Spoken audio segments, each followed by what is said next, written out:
Il y a 2 jours, j'ai expérimenté un moment critique de la libération du regard des autres.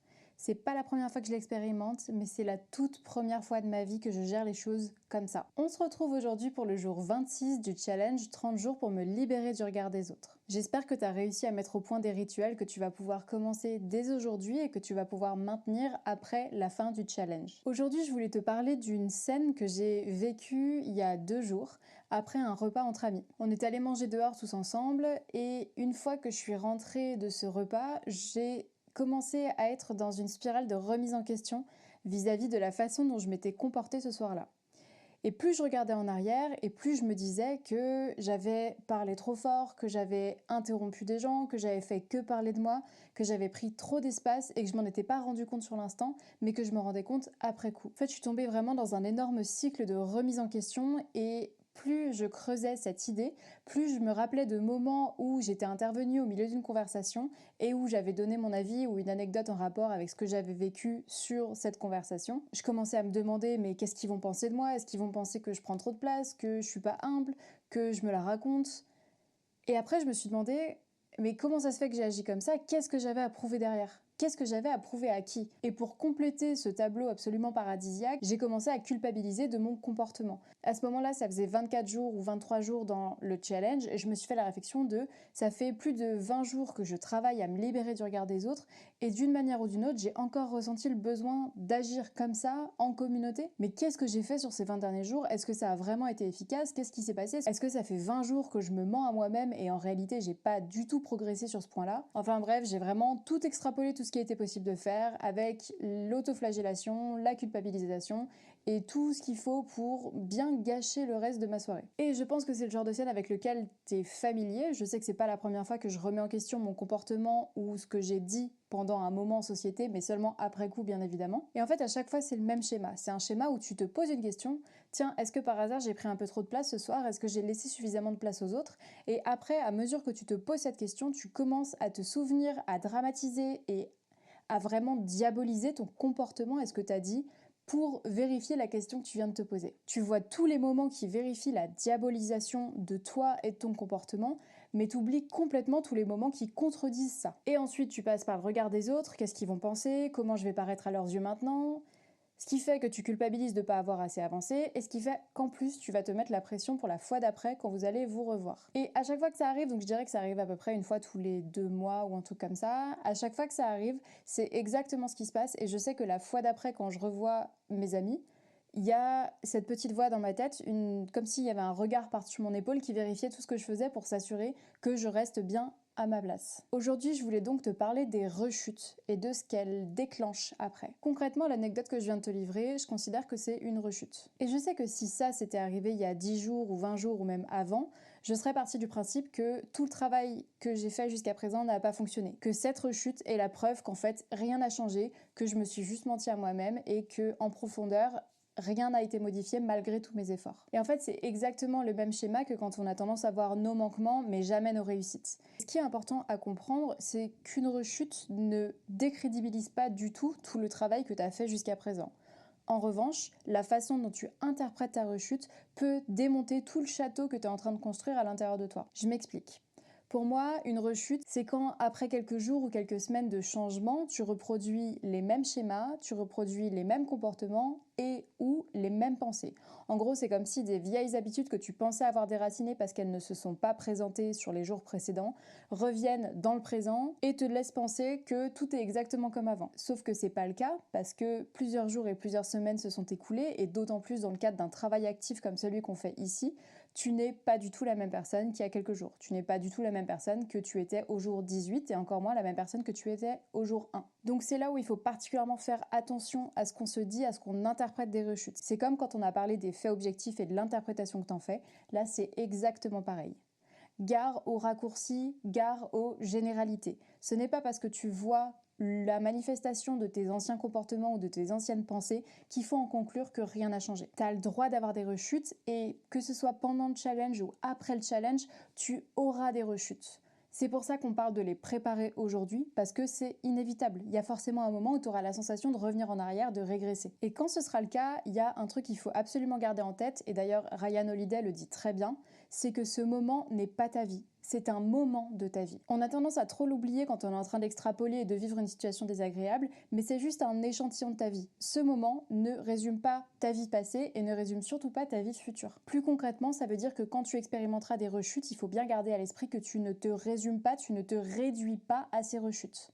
Tu es la personne qui a travaillé pendant plus de 30 jours à te libérer du regard des autres. Tu es la personne qui a mis en place des routines pour maintenir ton expansion de zone de confort. Tu es cette personne-là et pas uniquement une personne qui, oui, effectivement, à un moment, t'as rigolé un peu trop fort parce que t'avais besoin de prouver à quelqu'un qui était présent que t'étais de bonne humeur ou que t'avais compris la blague. Tu as le droit de faire des rechutes, tu vas faire des rechutes. Ce qui compte, c'est ce que t'en tires. Pour ça, je te propose un petit exercice que tu peux faire soit maintenant, soit quand une rechute se présentera. C'est d'identifier pourquoi cette rechute s'est mise en place. Pourquoi cette rechute a été trigger à ce moment-là. Pour ça, je te conseille de prendre un peu un step back, comme si tu étais une petite mouche qui observait la scène dans laquelle tu as rechuté. Tu vois le contexte dans lequel ça s'est fait, les personnes qui étaient présentes, qui ont expérimenté cette rechute de ta part, et les pensées, les comportements auquel ça a donné lieu. Une fois que tu as tous ces éléments, tu devrais voir se dessiner un pattern, tu devrais voir se dessiner une ébauche de pourquoi ça s'est créé à ce moment-là, pourquoi tu as rechuté à ce moment-là. Pour te donner un exemple, je reprends le dîner entre amis sur lequel je trouve que j'ai rigolé trop fort et pris trop de place. Je me suis rendu compte en remontant au fil des jours que ça faisait genre 3 jours que je n'avais pas de temps libre. Ça faisait 3 jours que je voyais des gens tout le temps, que je passais mes journées à travailler et que mon temps libre en fait était fait en compagnie d'autres personnes, se déroulait en compagnie d'autres personnes. Je sais que pour certaines personnes qui regarderont ça, ce sera juste une semaine normale. Pour moi, ça l'est pas. J'ai besoin de moments seuls pour trier ce qui m'appartient et ce qui appartient à mes clientes et ce qui appartient à mes amis et aux personnes que j'ai dans mon environnement. Et en fait, je me rends de plus en plus compte que si j'ai pas ce sas-là de décompression, si j'ai pas ce sas où je suis uniquement avec moi-même, c'est là où je commence à adapter mon comportement et ce que j'envoie à ce que j'imagine que les gens veulent percevoir de moi, à ce que j'imagine que je veux que les gens perçoivent de moi. Et que tout simplement, j'étais en performance, j'étais en représentation à ce moment-là. En gros, quand je passe pas assez de temps seule, c'est le moment où je perds la connexion à moi-même, à qui je suis et à la façon dont j'agis.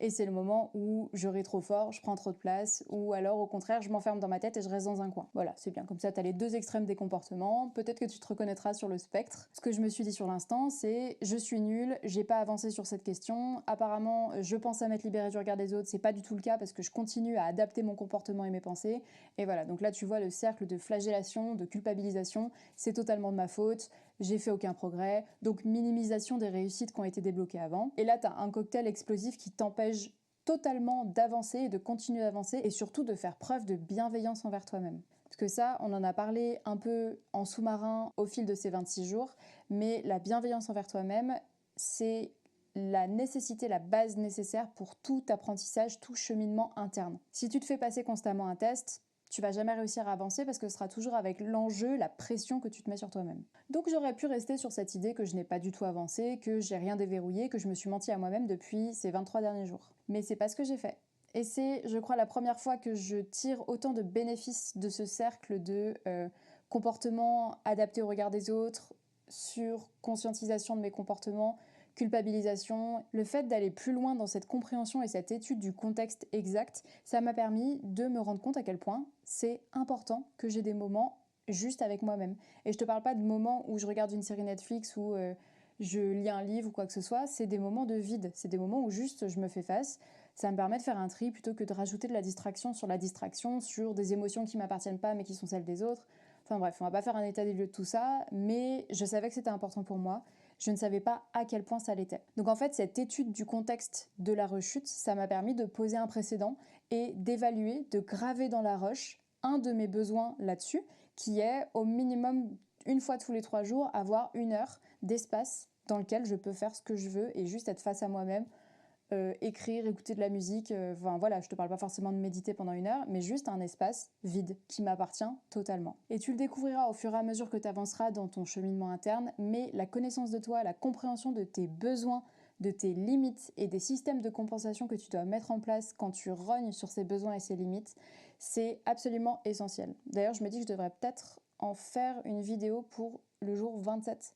J'avais pas pensé à ça. Je le note, on verra demain. Maintenant que j'ai posé ce nouveau précédent dans mon fonctionnement et dans mon appréhension de ma place par rapport aux autres et de la façon dont je l'occupe, je considère que les rechutes ne sont pas des condamnations. Les rechutes sont aussi la preuve d'un moment où tes besoins ne sont pas remplis, où tes limites ne sont pas respectées, que ce soit par les autres ou par toi-même. Donc plutôt que te condamner et te balancer des généralités sentences, étudie le contexte, identifie pourquoi ça a émergé à ce moment-là et dans ce contexte exactement. Est-ce que c'était lié à la présence des personnes? Est-ce que c'était lié aux personnes qui étaient présentes? Est-ce que c'était lié au rythme que tu as ces derniers jours? Et ça te permettra d'identifier les besoins que tu as et auxquels tu n'as pas répondu ou pas assez. J'ai aussi eu une idée de visualisation des rechutes, c'est que on peut aussi voir ça comme des paliers verrouillés.